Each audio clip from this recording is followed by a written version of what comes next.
Hello दोस्तों, नमस्कार, आदाब, सत श्री अकाल। आज आप लोग के लिए एक नया केस लेकर के आया हूँ। हर रोज़, हर दिन, हर एक केस नया होता है।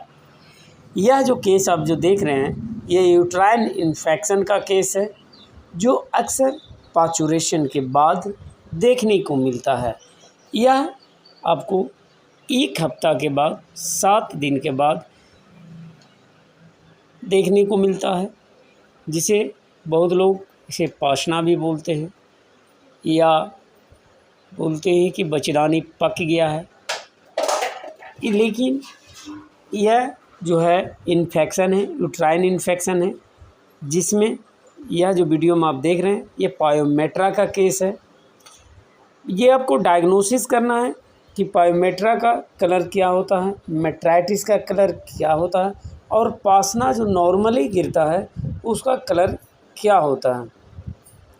क्योंकि जब यूट्रस में इन्फेक्शन होता है तो पशु को शरीर में टेम्परेचर भी आता है और पशु चारा भी कम खाने लगता है, और उससे के कारण दूध में कमी आ जाता है और शरीर में भी सूखने लगता है। तो डायग्नोसिस आपको करना बहुत ज़रूरी है। ये मैं बार बार बोलता हूँ कि पशुओं की डॉक्टरी में डायग्नोसिस बहुत ही ज़रूरी है। और ये देखिए किस तरह के जो है पस जो है लगातार बाहर आ रहा है। ये हमारे टीम के सदस्य हैं जो हाथ डाल करके यूट्रस को हल्का जो है सर्विस को पकड़ करके आगे पीछे कर रहे हैं, और जिसके कारण है कि लगातार जो है पस जो है वो बाहर आ रहा है, जिसे पायोमेट्रा कहते हैं। पायोमेट्रा की पहचान है कि उसका जो कलर जो होता है वो पीला कलर का होता है या दुधिया कलर में होता है। और इसका जैसे ही आप यूट्रस रेक्टम में हाथ डालते हैं और उसको कालपेट करते हैं, तो जो यूट्रस जो होता है, बच्चेदानी जो होता है, उसमें सूजन रहता है, और जो उससे जो पस जो निकलता है उसमें बदबू भी रहता है, और कभी कभी बदबू नहीं भी रहता है। किसी में बदबू ज़्यादा रहता है, किसी में कुछ भी बदबू नहीं रहता है। तो ये हमेशा डायग्नोसिस जब भी आप करते हैं तो ये ध्यान दें कि पस जो गिर रहा है वो किस कलर का है। कभी लाल कलर के भी आते हैं। अगर लाल कलर का जी आ रहा है तो वो मेट्राइटिस का केस है, जिसमें भी बदबू रहता है। इसका कारण क्या है ये आपको जानकारी होना चाहिए। कभी समय से पहले पाचुरेशन के कारण भी प्लेसेंटा रुक जाता है, जिसके कारण भी पायोमेट्रा होने का चांस रहता है। या पशु जो है डेड फीटस, अगर बच्चा मरा हुआ होता है, उसके कारण भी कभी कभी ये पायोमेट्रा देखने को मिलता है। या पशु बच्चा देने के बाद ट्रांसपोर्ट हो जाता है, एक स्थान से दूसरे स्थान चला जाता है, उसके बाद भी पायोमेट्रा और मेट्राइटिस होने का चांस ज़्यादा रहता है। क्योंकि ताज़ा जब बच्चा देती है उसके बाद 1 या 2 दिन के बाद ही अगर ट्रांसपोर्टिंग हो जाता है, तो उससे जो होता है पूरा बॉडी में जो होता है वो वाइब्रेशन होता है।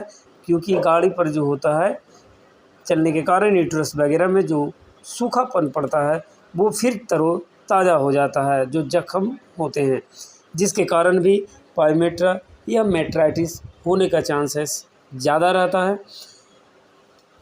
इसमें टेम्परेचर कभी कभी पशुओं को 104-105 भी हो जाता है, वो इन्फेक्शन के कारण हो जाता है। तो इस तरह के इन्फेक्शन होने के कारण पशु जो है वो चारा भी खाना बंद कर देते हैं या हल्का हल्का लेना शुरू करती है। तो उसका इलाज आप किस प्रकार करें, डायग्नोसिस करने के बाद इलाज भी आपको ज़रूरी है, लेकिन उसके लिए आपको ड्रग्स एंड चॉइस भी सही होना चाहिए कि कौन सा दवा देना है। क्योंकि यूट्राइन इन्फेक्शन के लिए बहुत सारी कंपनियां की बहुत सारी दवाइयाँ आती है। सेफालेक्सिन ग्रुप में भी आता है, लिवोफ्लॉक्सासिलिन ग्रुप में भी आता है,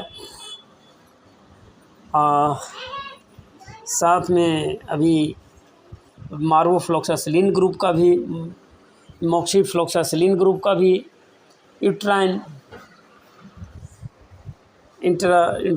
आने लगा है। अब उसमें किसी भी का भी इस्तेमाल कर सकते हैं, लेकिन ये आपको हमेशा ध्यान में रखना है कि इसमें कौन सा मेडिसिन जो है सही काम करेगा। तो इस तरह के इलाज के लिए आप जो है डायग्नोसिस करने के बाद ड्रग्स एंड चॉइस ज़रूरी है, क्योंकि ड्रग्स एंड चॉइस सही नहीं रहेगा तो उसके कारण जो आप अगर इलाज करते हैं तो भी पशु में सुधार नहीं। इस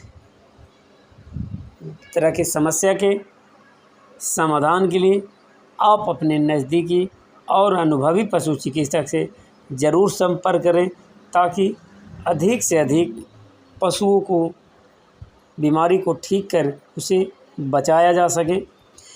इस पशु का इलाज इस प्रकार किया गया, इसमें फ्लूइड के रूप में मेट्रिंडाजोल का इस्तेमाल किया गया, साथ में प्रोकिन पेनिसिलिन का इस्तेमाल किया गया, उसके साथ डेक्सामेथाजोन का इस्तेमाल किया गया, और ये 3 से 4 दिन लगातार, एक दिन छोड़ करके दिया जाता है। इसके अलावा और होम्योपैथिक दवा का भी इस्तेमाल किया जाता है।